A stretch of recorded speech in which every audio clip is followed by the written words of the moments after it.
Rasulullah sallallahu alaihi wasallam dalam hadis riwayat Tirmizi mengatakan, "Ma ra'aitu manzaran qat illa wal qabru afdha minhu." Tidak pernah aku melihat sebuah pemandangan melainkan kuburan itu lebih menyeramkan dari semua yang kau lihat.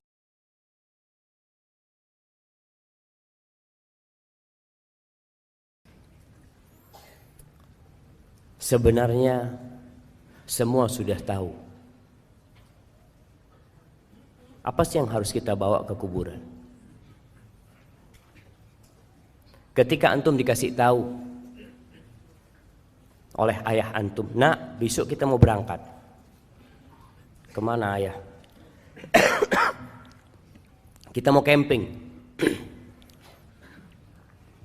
Semua anak bawa bekalnya masing-masing.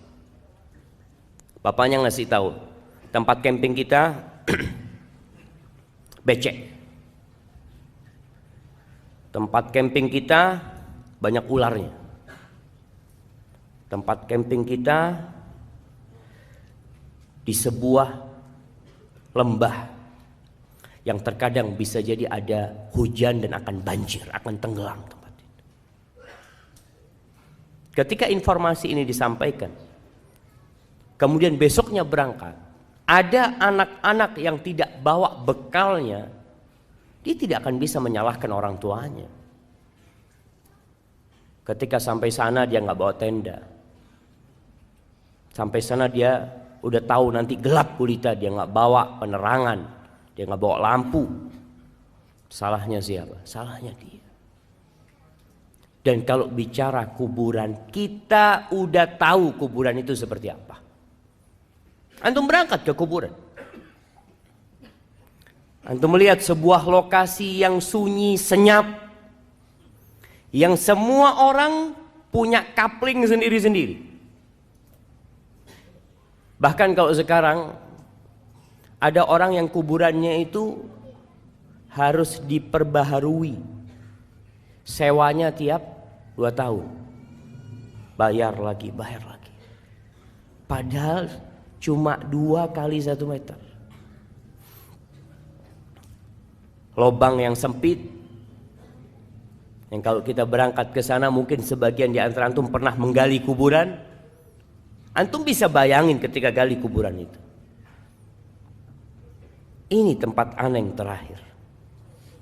Sebesar apa rumah yang antum miliki? Seindah apa antum membuat sebuah bangunan tempat tinggal antum sama keluarga antum? Tapi kita semua harus tahu, tempat balik kita sama.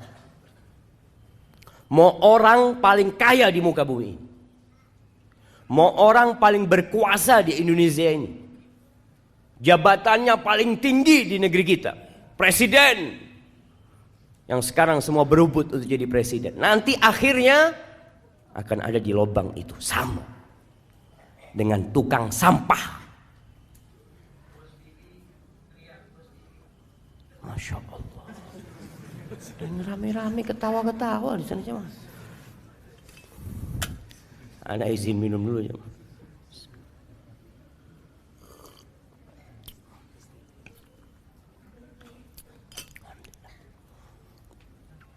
Orang yang paling kaya, yang naik Mercy, naik mobil paling mahal, nanti sama dengan orang paling miskin di muka. Dia akan ada di tanah sana. Itu kuburan. Nggak ada yang nemenin, sama. Orang kaya mati, akankah ada ajudan dia yang ikut tinggal di kuburan? Yang mati umpamanya jenderal bintang 4, anak buahnya 3, ajudan. Ketika dikuburkan, adakah satu yang setia sama dia? Komandan, anak akan tetap ada di sini. Bohong. Sama. Semuanya sama. Di malam hari kita biasanya kalau lagi kesepian kita bisa cari teman. Tapi antum akan sendirian. Teman-teman antum akan melanjutkan perjalanan ini. Dan suatu hari langkahnya akan berhenti. dan ikut bersamamu di alam kubur sana. Jamaah rahimakumullah. Kalau kita melihat dahsyatnya kuburan, walaupun kalau kita melihat dari luar biasa-biasa aja sih Ustaz. Seorang tabi'in yang bernama Ubaid ibn Umair, dia pernah berkata, innal qabra la yaqulu, kuburan itu akan berbicara.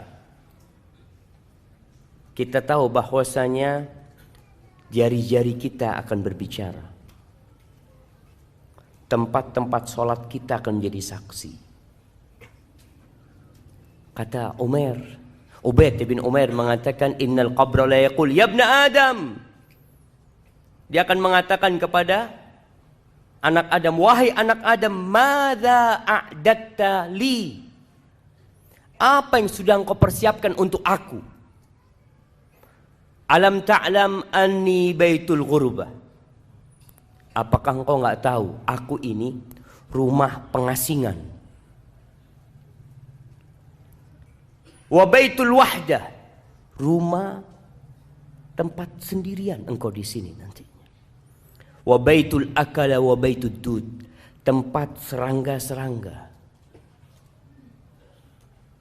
tempat cacing, segala macam. Ini loh kuburan. Dia ngasih tahu sama kita apa yang kau persiapkan. Kalau kita lihat manusia sibuk membangun rumahnya, kamarnya, jangan rumahnya, dia punya rumah.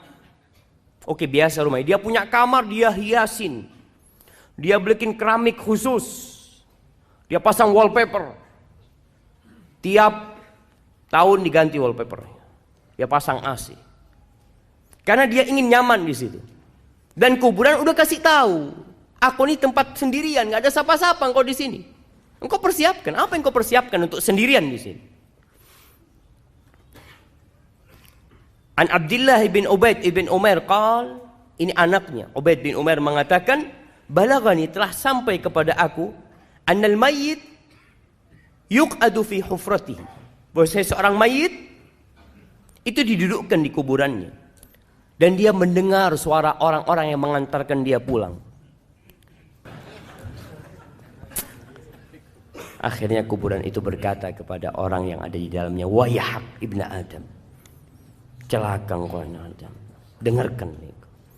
Alaysa qad hudzirtani wa hudzirta dhiqi, engkau kan udah dikasih tahu aku ini tempat yang sempit loh. Engkau tuh diperingatkan tentang aku, bahwasanya aku baunya busuk. Engkau udah tahu ini tempat yang menyeramkan. Hadza ma a'dattu laka, ini yang aku siapkan untuk engkau di sini di kubur. Terus yang kau siapkan apa?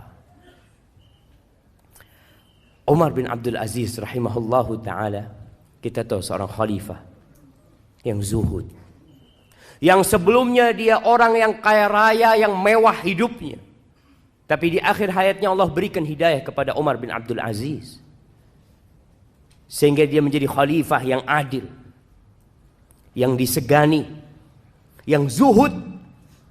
Ketika menjadi pimpinan tertinggi umat Islam, awalnya dia hanya gubernur kota Madinah, kemudian jadi pemimpin tertinggi umat Islam pada waktu itu, yang ibu kotanya di Damaskus. Semoga Allah melepaskan Damaskus dari tangan orang-orang Syiah.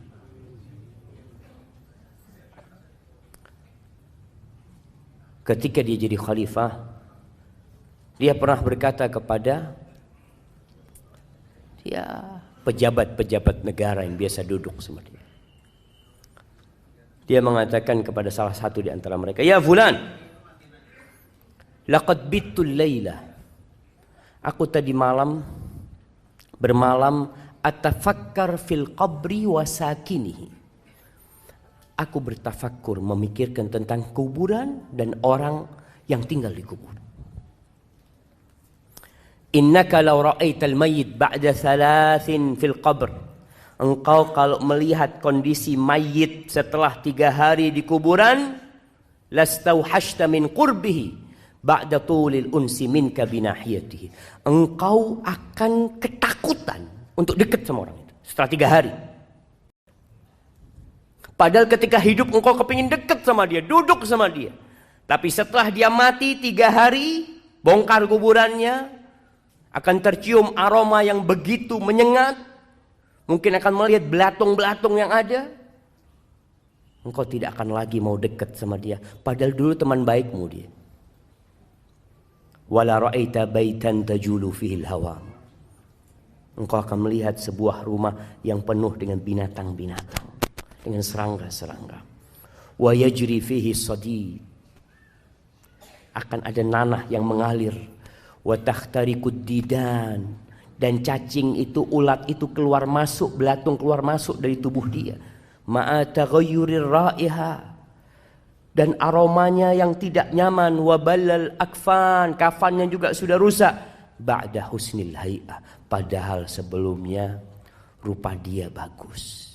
Wa tibir rih. Aromanya wangi. Wa naqa'is thawb. Biasanya kalau datang bajunya bagus orang ini. Datang kajian kita tahu, Masya Allah bajunya bagus, bisa duduk di sampingmu. Setelah mengatakan itu Umar bin Abdul Aziz, dia pingsan. Pernahkah antum memikirkan kuburan itu?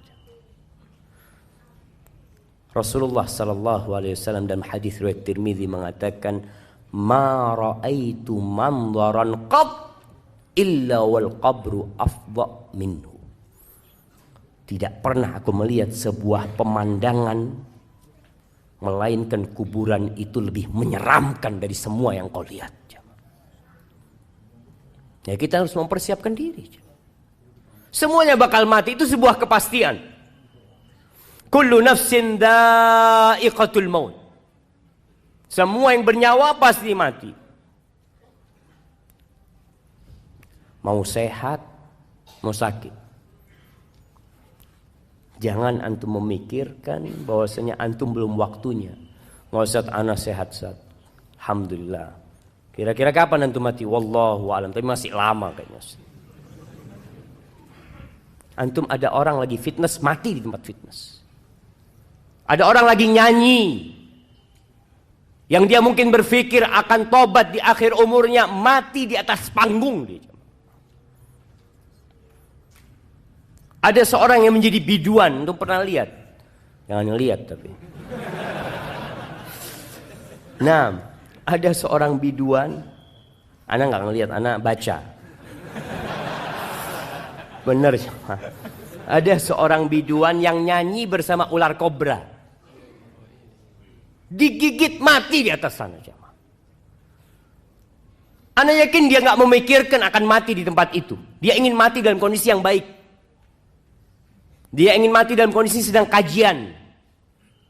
Semua orang, insya Allah yang fitrahnya masih baik, ada keinginan untuk berubah dan mati husnul khotim. Semua ingin. Tapi siapa yang tahu jemaah? Maka ketahui tidak ada pemandangan yang lebih menyeramkan kalau antum memikirkan lebih dari kuburan. Wallahi jemaah. Suatu hari ada orang menjumpai Umar bin Abdul Aziz. Dia masuk ke tempatnya Umar bin Abdul Aziz. Dia heran melihat wajah Umar bin Abdul Aziz. Sudah kurus ya. Yang dulu tampan, yang dulu segar bugar. Kelihatannya udah. Karena capek beribadah Umar bin Abdul Aziz dan ngurusin umat. Akhirnya orang ini takjub dengan pemandangan ini. Kenapa kok kayak gini gitu dia. Apa kata Umar bin Abdul Aziz? Ya fulan, dia mengatakan, sekarang engkau heran melihat wajahku, kondisiku seperti ini. Gimana kalau engkau melihat aku setelah 3 hari dalam kuburan? Waqad kharajatil hadaqatan fasalata 'alal khaddain. Kedua mataku sudah ngelupas dari tempatnya. Keluar dari tempatnya, kemudian ada di pipi kedua mataku. Wa taqallasat asyafatani an asnan. Bibirku sudah ngelupas sehingga gigiku kelihatan. Wan fatahal fam, mulutku terbuka. Wa nata'al bat fa'ala sadr, perutku akan membengkak. Kemudian mungkin pecah menutupi dadaku. Wa kharaja sulbu minad dubur, dan tulang-tulang keluar dari dubur. Wa kharaja dud minal manakhir, dan engkau melihat belatung itu keluar masuk dari hidungku. Engkau akan lebih heran daripada apa yang kau lihat sekarang ini. Oleh antum harus memikirkan pemandangan itu. Kita ini sering tertipu. Apalagi anak lihat kadang-kala foto. Nih kamera-kamera tukang tipu semuanya.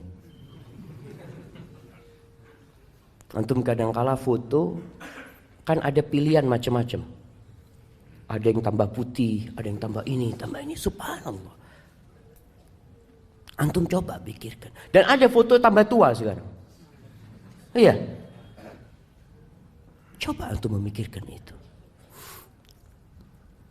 Rasulullah sallallahu alaihi wasallam tiap hari, pagi dan petang, tiap sholat, beliau senantiasa berlindung dari azab kubur. Beliau mengatakan, Allahumma inni a'udzubika min azabil qabr, wa min azabi jahannam, wa min fitnatil mahya wal mamat, wa min syarri fitnatil masihid dajjal. Terus berlindung. Karena beliau tahu urusan kuburan ini. Mungkin sebagian di antara kita baca tuh doa, tapi tidak meresapi itu doa. Karena sudah menjadi rutinitas, setelah membaca innaka hamidum majid, dia mengatakan Allahumma inni a'udzubika min azabil qabr. Antum bisa bayangin ketika antum menunjuk dan antum memikirkan kuburan. Bagaimana ketika daging itu sudah ngelupas. Ketika antum tinggal sendirian. Enggak ada lagi yang peduli sama antum. Antum enggak bisa menambah amalan sedikit. Rasulullah sallallahu alaihi wasallam menggambarkan bagaimana ketika orang itu mati, kemudian dimandikan, kemudian ditaruh di keranda, wahtamalahar rijal ala a'naqihim, dibawa di atas keranda oleh lelaki-lelaki menuju ke kuburan. Apa yang terjadi dengan orang yang ada di dalam sana? Kalau dia orang yang soleh, yang dia sudah mempersiapkan kuburannya, yang dia sudah pasang AC di kuburannya, dia udah luaskan kuburannya, dia akan mengatakan qaddimuni, qaddimuni, kata dia, cepat letakkan aku di tempatku, segera. Karena dia tahu dia telah mempersiapkan kuburan dia.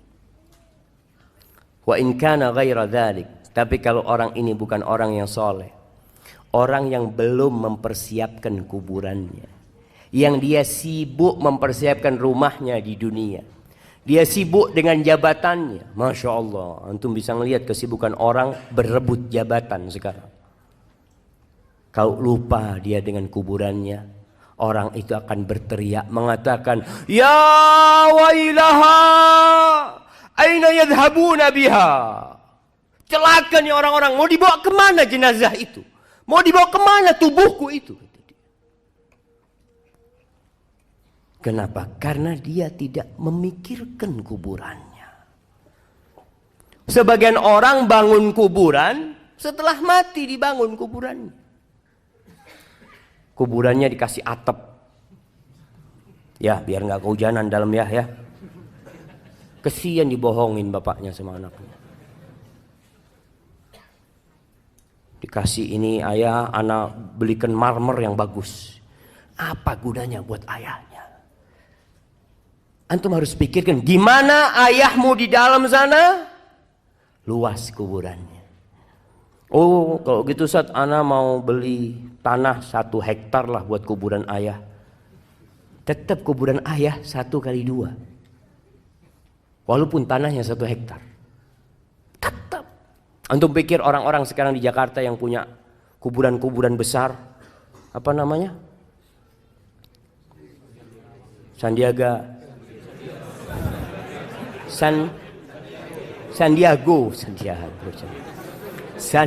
Hill. Nah, antum katanya Masya Allah rumahnya luas, besar. pertanyaannya, dia dikuburkan berapa besar tempat dia? 1 kali 2 tetap sesuai dengan jasadnya. Pikirnya kalau dikasih luas gitu dia malam bisa keluar gitu ya. Anak bisa jalan-jalan, nggak ada jamaah. Manusia terlena jamaah.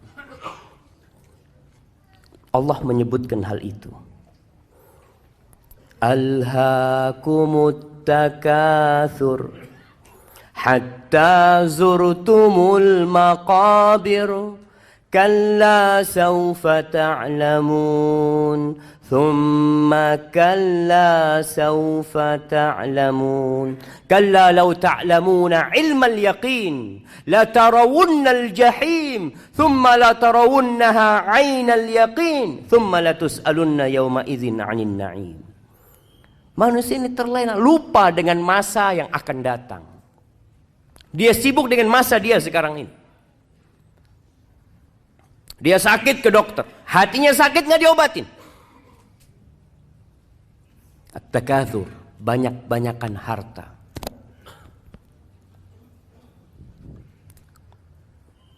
Mencari kekayaan boleh, silahkan. Antum bekerja, mencari dunia tapi untuk akhirat. Namun yang namanya takatsur ini akan sampai suatu titik antum itu sudah nggak butuh sama duit. Antum kalau buka berangkas besi antum lihat rekening antum sudah cukup sampai umur antum 100 tahun. Tapi kenapa terus cari duit? Kalau orang berpikir cukuplah, anak mau istirahat, mau beribadah. Duitnya ini cukup, anak punya duit 1 triliun. Kira-kira cukup buat berapa tahun 1 triliun? Kalau tiap bulan antum habis 1 miliar, anggap 1 miliar antum. 1 tahun 12 miliar. 10 tahun 120 miliar. Cukuplah. Berapa tahun jemaah? 80 tahun kira-kira. Nah, antum sekarang umurnya sudah 60 tahun. Antum coba mikir, cukup sudah. Tapi orang itu alhaakumut takatsur. Terus bermewah-mewahan. Berbanyak-banyakan harta. Boleh antum jadi orang kaya. Dan anak harap semua yang di masjid ini jadi orang kaya, tapi bertakwa. Dia capek dari pagi sampai sore cari fulus, kemudian dia pasang keramik di dalam kuburannya. Ya dengan amal soleh jamaah. Jangan antum pasang keramik sekarang ya anak udah cukup. Aduh kayaknya kurang bagus. Boleh pasang TV di sana. Antum kalau orang soleh kuburannya itu maddal basar. Kita itu senang nonton jemaah, senang melihat yang indah-indah. Allahu Akbar. Anak kadang kala pegang HP sama anak-anak, melihat tempat-tempat yang indah. Ya Allah, bagus banget. Nanti antum di kuburan, itu akan dibukakan jendela. Antum bisa melihat surga Allah Subhanahu wa taala. Datang aroma-aroma yang wangi jemaah. Kalau antum mempersiapkan untuk itu jemaah.